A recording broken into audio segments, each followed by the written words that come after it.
मैंने आयशा को पहली बार अपनी कज़न की शादी में देखा था। वो आज़ाद कश्मीर की रहने वाली थी और मेरी कज़न की यूनी फेलो भी थी। पहली नज़र में ही मुझे उससे मोहब्बत हो गई। मैंने मौका देखते ही उसे प्रपोज कर दिया, लेकिन उसने मुझे कहा कि वो शादी से पहले की मोहब्बत पर यकीन नहीं रखती। वो मुझसे कहने लगी कि अगर तुम्हें आपको पसंद हो तो मेरे घर रिश्ता भेज दे। तो मैंने कज़न की शादी के फ़ौरन बाद उसके घर अपने माँ बाप को रिश्ते के लिए भेज दिया। तो उसके घर वालों ने हाँ कर दी और इस तरह हमारी मंगनी भी हो गई। हमारी शादी 2 साल बाद होनी थी, क्योंकि आयशा की पढ़ाई अभी मुकम्मल नहीं हुई थी। आयशा लाहौर की एक यूनिवर्सिटी से मास्टर्स कर रही थी और हॉस्टल में रहती थी। तो मेरी उससे फ़ोन पर बात होती थी। मैंने उसे काफ़ी दफ़ा बोला कि तुमसे मिलने आना चाहता हूँ, मगर वो मुझे साफ इनकार कर देती थी। मुझे कहती थी कि शादी से पहले मिलना जायज़ नहीं है। उसको ऐसी बातों की वजह से मुझे और भी प्यारी लगने लगी थी। उसे अपनी और अपने घर वालों की इज्जत का बहुत ख्याल था। मेरी छुट्टी ख़त्म होने पर मुझे फ्रांस वापस आना था। तो वापस आने से पहले मैंने आयशा को दोबारा ये ख्वाहिश की कि मैं फ्रांस जाने से पहले एक बार तुमसे मिलना चाहता हूँ। तो उसने मुझे कहा कि ठीक है, मैं एयरपोर्ट पर आपसे मिलने आ जाऊंगी। मैं अपनी फ़्लाइट वाले दिन एयरपोर्ट पर 4 घंटे पहले ही पहुंच गया। एयरपोर्ट पहुंचकर मैंने उसे कॉल की तो उसने मुझे कहा कि मैं थोड़ी देर में आती हूँ। 2 घंटे के मुसलसल इंतज़ार के बाद मैंने उसे कॉल की तो उसने मेरा नंबर मसरूफ़ कर दिया। 1 घंटे तक वो मेरा नंबर बार बार मसरूफ़ करती रही।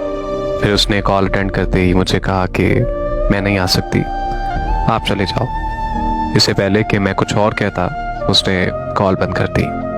अब मैंने दोबारा कॉल की तो उसका नंबर बंद जाने लगा। मुझे कुछ समझ नहीं आ रहा था कि आखिर वो ऐसा क्यों कर रही है। इतने में मेरी फ़्लाइट का वक्त हो गया और मैं उससे बगैर मिले फ्रांस आ गया। हाँ, आकर मैंने उसे कॉल की तो उसका नंबर फिर से बंद जा रहा था। मैं उसके घर कॉल करने ही वाला था कि मेरे घर से कॉल आ गई। मुझे मेरी अम्मी ने बताया कि आयशा के घर वाले हमारे घर आकर तुम्हारा रिश्ता तोड़ गए हैं। ये सुनकर मेरे पांव तले ज़मीन निकल गई। अम्मी ने मज़ीद मुझे बताया कि आयशा के घर वाले ये कह रहे थे कि ये रिश्ता हमारी बेटी को मंजूर नहीं, इसलिए हम ये रिश्ता यहीं ख़त्म करते हैं। मैंने अम्मी की कॉल बंद की और आयशा के घर कॉल की तो उनका नंबर भी बंद जा रहा था। कि लाख कोशिशों के बावजूद भी मेरा राब्ता आयशा और की फैमिली से नहीं हुआ तो मैं फिर से छुट्टी लेकर पाकिस्तान वापस आ गया। वहाँ पहुँचते ही आयशा के घर आज़ाद कश्मीर चला गया। वहाँ जाकर मुझे आयशा के घर वालों ने बताया कि आयशा लाहौर से वापस घर आई थी और तब उसने कहा कि उसे तुमसे शादी नहीं करनी।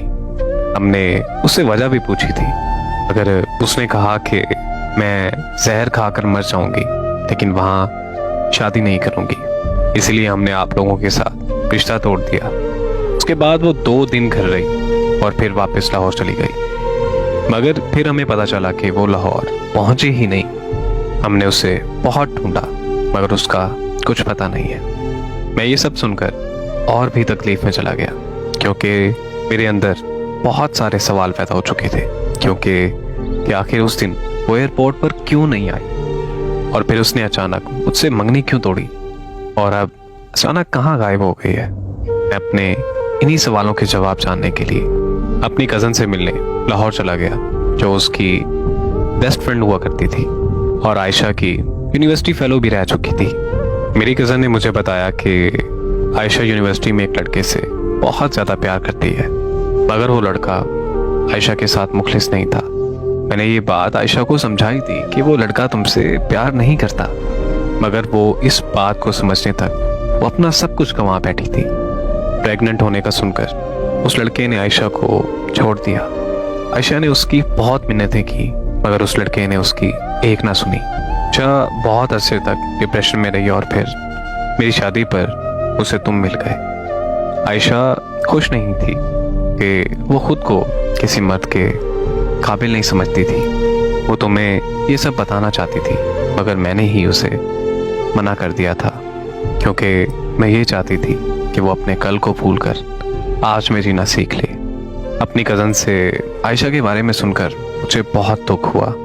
पर अफसोस इस बात का था कि मेरी कज़न को भी नहीं पता था कि अब आयशा ने ऐसा क्यों किया और वो कहाँ है। मेरी कज़न से मुलाकात के बाद मेरे अंदर की बेचैनी और ज़्यादा बढ़ने लगी थी। मैं अपने घर आया तो पता चला कि लोग तरह तरह की बातें कर रहे हैं। सबने मान लिया था कि आयशा किसी लड़के के साथ भाग गई है, मगर मेरा दिल ये मानने के लिए तैयार था ही नहीं, क्योंकि वो हमेशा अपनी फैमिली की इज्जत को लेकर बहुत ज़्यादा फिक्रमंद रहती थी। आखिर ऐसा क्यों हो गया? उसने किसी की इज्जत का सोचा ही नहीं। मैंने उसके साथ एक वक्त गुजारा था तो मुझे कभी नहीं लगा था कि वो मुझे पसंद करती है, बल्कि मुझे पूरा यकीन था कि वो मुझसे प्यार करती है। मैं ये सब सोच सोच कर पागल होता जा रहा था। फिर मैंने अपनी कज़न को कॉल की और ये कहा कि मुझे उस लड़के का एड्रेस या नंबर चाहिए।